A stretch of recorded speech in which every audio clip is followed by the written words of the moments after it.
Namo Buddhaya.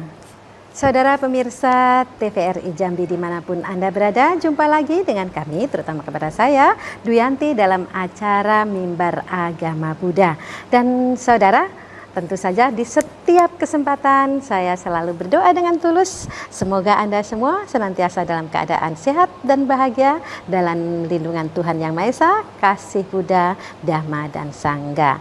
Kali ini saya tetap tidak sendiri karena kali ini kita akan bersama-sama membahas tentang Imlek, khususnya harmonisasi perayaan Tahun Baru Imlek dengan agama Buddha. Dan tentu saja kondisi ini masih dalam pernak-pernik Imlek. Kita ada di samping kita ada pohon yang sifatnya untuk merayakan Imlek, dan tentu saja kita baru saja merayakan Tahun Baru Imlek, khususnya pada tanggal 29 Januari 2025, hari Rabu yang lalu. Jadi baru saja. Dan di samping saya sudah hadir Ibu Ketua WBI Provinsi Jambi. Beliau adalah Ibu Tati Sumirah SPD. Ibu, selamat siang. Selamat siang, Ibu. Apa kabar? Baik. Masih perayaan Imlek ya. Betul. Saya ucapkan gongsi pacai. Oke, Ibu, tentu saja dalam perayaan Tahun Baru ya, terutama ini ngomongin Tahun Baru. Nanti ada beberapa yang ingin saya sampaikan kepada Ibu supaya Ibu bisa bersama-sama sharing, berdialog dengan kita supaya saudara kita tahu bahwa agama Buddha juga ada peringatan-peringatan yang sifatnya tradisi. Nah, bisa disampaikan? Baik, selamat siang. Namo Sang Hyang Adi Budaya, Namo Buddhaya. Namo Buddhaya. Terima kasih Ibu Ya. atas undangannya pada siang hari ini. Pemirsa TVRI yang berbahagia, pada siang hari ini saya akan membawakan tema harmonisasi Imlek dalam agama Buddha. Iya. Nah, tentunya itu, tentang harmonisasi ya Bu ya. Ya. Tentunya sebelum kita ngomongin harmonisasi gitu kan, itu ada nggak sejarahnya? Kenapa kok agama Buddha bisa memperingati ini? Pasti ada sejarah-sejarahnya Ya. dalam tradisi itu. Imlek ini adalah bagian dari tradisi bagi etnis Tionghoa. Oh ya. Dan etnis Tionghoa ini umat agama Buddha ini hampir beberapa persen itu adalah lebih banyak ya, umat lebih banyak adalah etnisnya Tionghoa ya. Okay. Jadi ini merayakan Imlek ini adalah bagian dari tradisi dahulu kala di Tiongkok ya. Ini Imlek adalah menyambut musim semi. Musim semi ya. Ya. Setelah musim dingin kan kita menyambut musim semi. Iya, oke. Lalu melewati musim dingin dan menyambut musim semi ini kan penduduk masyarakat kembali bisa bercocok tanam. Oh ya. Jadi menyambut dengan gembira Tahun Baru Imlek ini. Oh, mengawali berarti ya, mengawali tahun. Bercocok tanam, mengawali tahun itu dengan cara bersukacita, bergembira gitu ya. Di situ kan ada hal-hal yang misalnya kenapa umat Buddha bisa memperingati ini, atau kita bisa kaitkan dengan harmoni, kan sekarang harmonisasi ya, Tahun Baru Imlek dengan agama Buddha, bisa dicocokkan di situ. Ya, pertama sebelum kita menyambut Imlek, kita ada tradisi itu bersih-bersih wihara, bersih-bersih rumah. Mengapa? Karena dahulu kala itu kalau musim dingin itu pasti banyak hewan-hewan kecil tuh.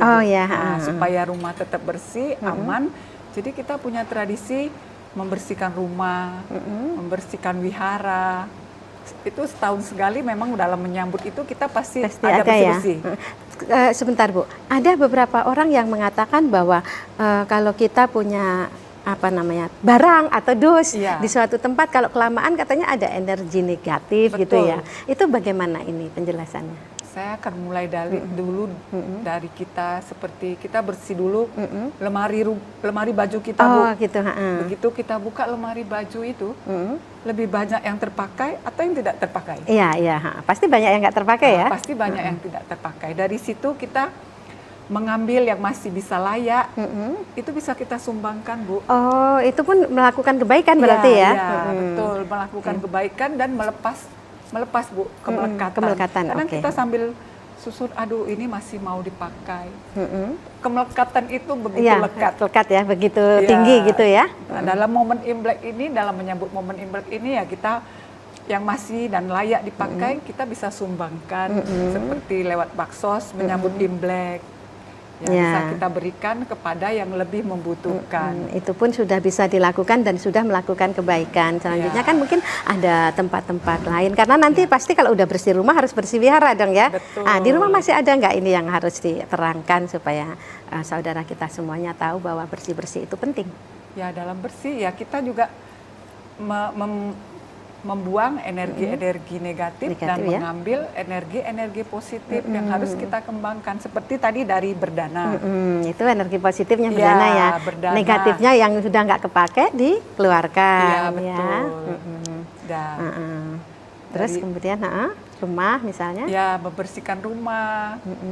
Jadi kita terhindar dari, kan tadi kan musim dingin kita menyambut musim semi. Kalau kita di Indonesia ini banyak musim hujan Bu. Musim hujan jadi ya kita kesempatan bersih-bersih rumah, mencuci, membuang yang tidak Baik berguna, ya, tidak dan- benar. dan ya ganti gitu, menghias rumah. Menghias rumah biar supaya lebih dengan bersih, lebih bagus ya. ornamen-ornamen Imlek. Iya. Terus kemudian tentu saja kalau udah bersih rumah berarti harus bersih wihara atau tempat ibadah gitu ya. Betul. Itu ada maknanya tidak? Ada maknanya seperti kita di rumah Abu itu Bu, kita bersih-bersih tuh. Leluhur, altar leluhur kita bersihkan gitu. Sebagai bentuk hormat kita kepada para leluhur. Di samping maksudnya di samping itu kan wihara biasanya kan kalau Imlek ada nggak sembayang, tradisi sembayang di wihara? Ada. Berarti wihara juga harus dibersihkan gitu ya? Betul.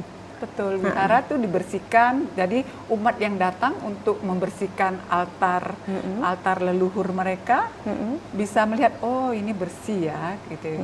Mereka pun dengan senang hati altar leluhur terawat dengan baik gitu, bisa berdoa untuk Dengan baik, leluhur dan patidana kepada leluhur dengan baik. Iya. Nah, Sebelum kita sampai leluhur, Iya. kan kita gini, maksud saya altar Buddha ya Iya. pasti ada kan ya. Iya. Altar Buddha itu selalu ada dibersihkan atau tidak. Kemudian nanti kan sebelum Imlek datang itu ada nggak sembayangnya di altar Buddha atau hanya altar leluhur saja? ada. Tentu kita mulainya bersih dari altar Buddha terlebih dahulu. Nah, biasanya itu ada tanggalnya. Oh ada tanggal Iya, ya. biasanya bersih-bersih altar itu 24 penanggalan lunar Dan ke atas itu. ke atas, oh 24 ke atas gitu ya. Iya, biasanya Oke. mengikuti tradisi seperti itu. Tanggal 24 penanggalan lunar Cina, itu kita bersih-bersih. Oke, bersih-bersih sampai bersih-bersih dulu Bu ya. Iya. Saudara pemirsa dimanapun Anda berada, jangan kemana-mana, kami akan kembali lagi setelah yang berikut ini.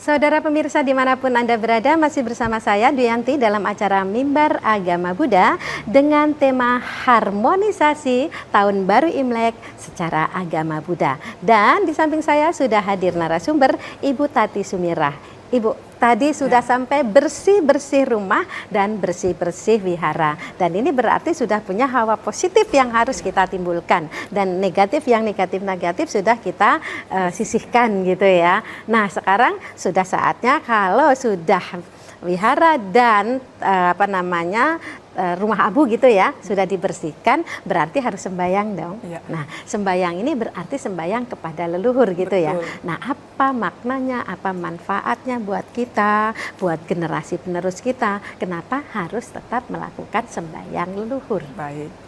Saya akan mulai dalam ajaran Buddha, dalam Anguttara Nikaya 3, Iya. ayat 38, itu tertulis Buddha mengatakan bahwa menghormati dan menghargai leluhur adalah bagian dari kebaikan yang seharusnya kita teruskan kepada anak dan cucu. Dalam ajaran ini Buddha mengatakan bahwa mereka yang menghormati leluhur baik dalam hal moral, cara hidup, dan tradisi yang diwariskan akan mendapatkan manfaat, kebajikan, dan mendapatkan kedamaian batin. Berarti sesuai ya, ini Ya, berarti betul. ada harmonisnya, ada kesesuaian, artinya agama Buddha dengan tradisi ini tidak bertentangan. Berarti ini Betul. harus dilestarikan. Karena kalau tidak salah semua udah berarti percaya dan semua setuju ya. Betul. Adanya kita berarti karena Adalah para leluhur. adanya para leluhur dan mereka sudah memberikan tadi di Anguttara Nikaya ya. Betul, Anguttara Nikaya 3 ayat 38. Anguttara Nikaya 3 ayat 38 ya. Betul. Dan itu Ibu tadi mengatakan di situ itu bila tradisi ini bagus kan, baik, harus dilakukan supaya apa? Anak cucu kita berarti tetap melestarikan gitu ya. Betul. Jadi ini hal ini apakah harus tetap diberikan kepada anak cucu supaya nanti mereka masih melestarikan hal ini? Kalau kami di rumah, tentu kami sebagai contoh, kami Oh orang ya, tua orang tua ya. sebagai contoh yang diberikan kepada anak-anak. Jadi anak-anak kami itu Bu, kalau mau menyambut Imlek, mereka udah tahu. Mami, kenapa kok kita belum bersih-bersih rumah? Oh, mereka sudah Iya. ngomong gitu ya supaya orang tua tahu ya. Kenapa Jadi kita otomatis kok ya. belum buat kue ya? Berarti itu ada saat-saatnya tadi ya, kan sudah dan- dikatakan. Dan anak pun dengan senang membantu. Nanti hari ini Sabtu dan Minggu tidak sekolah, kita bersih-bersih rumah ya. Kan nanti bantu saya sapu, bantu saya cuci. Jadi anak-anak inilah tradisi warisan yang menurut saya baik secara agama maupun secara tradisi. ya. Dan harus teruskan gitu Iya, ya. dan harus diteruskan. Nah, anak-anak pun melihat kita, dia udah mengerti. Oh, ini kita udah mau menyambut Imlek, kita harus bersih-bersih rumah. Oh, kita mau sembayang, nanti sembayang para leluhur kita harus beli buah. Kita harus membersihkan buah. Setelah dibeli, buah-buah harus dicuci sebelum Iya. dipersembahkan Oh, iya. kepada Buddha maupun kepada Leluhur ya. leluhur. Nah, dalam apa itu namanya persembahan, Ya. di persembahan itu kan kalau di tradisi asli itu kalau nggak salah saya itu ada baca apa saseng gitu ya, Ya, saseng. ada 3 hal itu yang dari udara gitu kan, dari darat sama dari laut. Ini kalau di dalam agama Buddha apakah dipersembahkan seperti itu tapi dengan cara lain, misalnya dengan cara membeli tidak mengerti, karena kita kan memang harus Ya. tidak boleh melanggar sila pertama, Ya, yaitu betul. pembunuhan. Artinya kita harus berusaha melatih diri menghindari pembunuhan, atau memang karena kita kebanyakan umat Buddha ini adalah orang-orang yang vegetarian, apa diganti makanan-makanan yang vegetarian. Tolong dijelaskan. Karena kita sudah beragama Buddha dan menyelaraskan tradisi, tradisi sasek ini sudah kita ganti dengan buah-buahan. Terus makanan-makanan kering, Oh gitu. Ya, Tapi terus- makanan yang basah juga nggak masalah ya. Yang penting kue, dan ada itu Bu, kayak kue nasi keranjang. gitu. Oh, keranjang ya. Itu Ya. kan memang tradisi banget ya. Kue Itu memang ada ya. keranjang itu, ya betul. Kue keranjang itu mengandung arti. Mengapa ya? harus ada? Karena dari ketan. Ketan itu kan lengket. Nah, jadi maksudnya tuh melengketkan, merekatkan, Oh, merekatkan gitu. keluarga. Terus manis. Kan Manis, dia ya. panggil tike tuh Bu. Ti itu berarti manis. Oh, Ke gitu. itu kue. Kue keranjang yang manis. Itu manisnya biar manis hubungan, manis dalam kekerabatan. Oh gitu. begitu. Semuanya berarti ada Ya, makna ada atau artinya. maknanya. Mengapa kok kita harus mempersembahkan ini? Itu Gitu. berarti satu-satu ada maknanya. Kalau sudah demikian, pasti sore hari ini ya sudah masuk sore hari. Saya lihat di TikTok itu ada yang namanya Paikwi ya. Ya. Kalau kita itu kan hari ibu gitu ya, kita selalu namaskara kepada orang tua, sudah kita biasakan di wihara. Tapi ternyata saya lihat di TikTok itu ada tuh yang Paikwi sama orang tuanya. Ini memang ada ya dan selalu dilestarikan seperti ini. Ya, setelah sembahyang leluhur, malamnya kita kan menyambut Imlek. ya, malam menyambut Imlek. Menyambut Imlek itu ada sembahyang kepada Tuhan Yang Maha Esa terlebih dahulu. Setelah itu baru kita di hari pertama Imlek itu kami menghormat kepada orang tua dan anak-anak menghormat kepada kami. Oh, ya, gitu masih ya. ada tradisi itu, Tradisi Bu. itu ya. Jadi terus menurun, dan anak-anak pada saat Paikui itu apa yang mereka Ya, apa yang senang? mereka lakukan. Setelah mereka Paikui kepada kami orang tua, ya angpau. Angpau, ya. Seperti contoh-contoh di sini ya. Tapi ini ada uangnya nggak? Ada isi koin ini, Bu. Tapi gini, maknanya angpau kita tidak usah ngomong uangnya ya. Kalau uang itu relatif ya. Maknanya betul. angpau itu apa ya?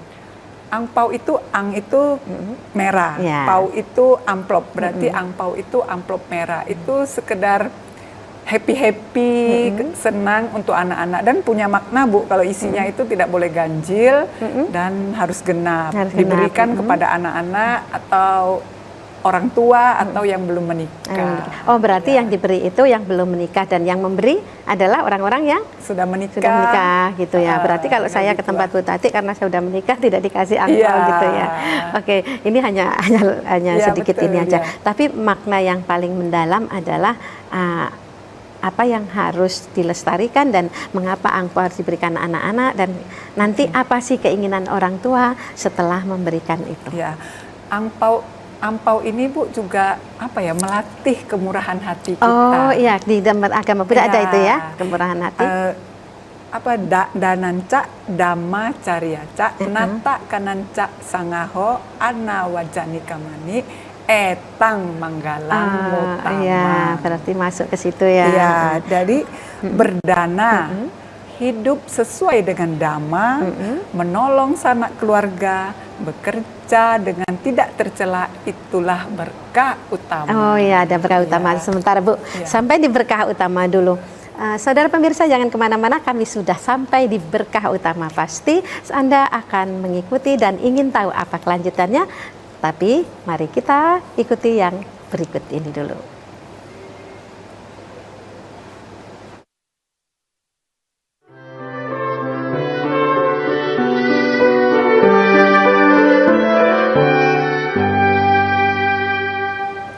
Saudara pemirsa dimanapun Anda berada, masih bersama saya Dwi Yanti dalam acara Mimbar Agama Buddha dengan tema harmonisasi Tahun Baru Imlek secara Agama Buddha, dan dengan narasumber Ibu Tati Sumirah SPD. Ibu tadi sudah sampai pada berkah utama yang selaras sesuai atau harmoni dengan hari Tahun Baru Imlek dengan agama Buddha. Nah, tolong dilanjutkan.